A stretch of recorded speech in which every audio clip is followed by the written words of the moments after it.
I'm grateful to the city because I've learned so much. I've learned so much. And I don't see it as, oh, I'm leaving the city for suburban Cook County. I honestly see it as a progression on how we can all work together in the fight. Because when something happens, we all have to work together anyway. Disease knows no boundaries. It doesn't. That stuff humans create. Honestly. When I'm listening to your interview, you starting your career, you went into it open to learning, open to learning at every level from every direction. Yes. And going through the ranks of your titles and you're learning how to become a leader and going into your new role, that same energy is still there. I'm going into this new position. I still want to see it from every direction. Right. Oh, yes. So to me, it's like, that's what it's going to require for somebody sitting here wanting to have a successful career in public health is to go into it in different directions. And on that note too, and to still realize that she's still in her passion, right? Because that excitement that she's taking to this next level. And that's how you know you're on the right road still, right? And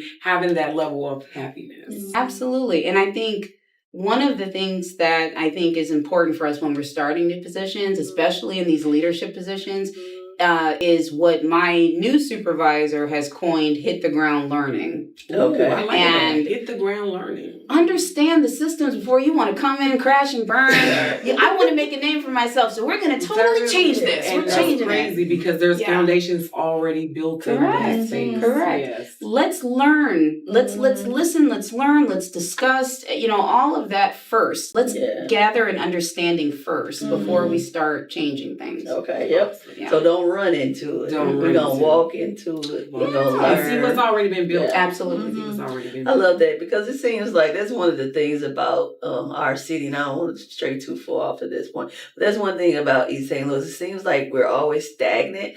And one of the things that I have noticed is like every mayor that comes in, they're like, now this, how can I make the city better? And it's like, instead of saying this person did this, let's see what was good here. How can I implement? Everybody's just like, here's a board. Let's start all over. And how can you run a city like that? How can the city progress? You can't. You have to have bigger visions than that. Again, because sometimes I think that goes back to, I want my name to forever be, and most times that means just making a new recipe from everything that was already there. So, Frankie, if somebody's sitting there and they desire to have this amazing career in public health, what would be 3 to 4 things you would tell them to do?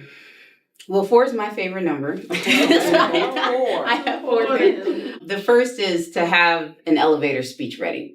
Okay, like if you don't believe in yourself, how is someone else going to? You may, and honestly, I'm middle-aged, 2 kids, the brain, I need to keep practicing, Why am I amazing? Why am I amazing? Because this next chapter in my life, I'm going to most likely face people that are like, well, why is she in this position? And so that elevator speech on what I bring to the table and everything, especially if you're looking for a job, because you can have an informational interview or a random interview and you don't even know it. Someone may be analyzing you and you don't even know it, but if you know your skills, in like 30 seconds or less, what you bring to the table in 30 seconds or less, I think that's important. Knowing your value. Absolutely. I'd say the second thing, Mandela has this quote that says, I never lose. I either win or I learn. It is so important for us to take the lesson out of everything. How many times have we all been, in a situation where it's not fair. I can't believe this happened to me. And then like a couple months or a couple years later, we're like, thank you, God. Thank you that happened. So there is a lesson in everything. The third, I would say, is make sure that you have diverse friendships. Ooh, that's a good one. You don't, and I know people say this, surround yourself with like-minded people. Yes, asterisk. Yes, asterisk. I think that I have not met a lot of people that have the same viewpoint, the same career goal, the same view on fitness, the same view on religion, the same view on raising kids as I do. However, I have met people that are on this career trajectory that I want to be on, right? I want to learn from them. I've met people that are on a fitness journey that I want to be on, you know?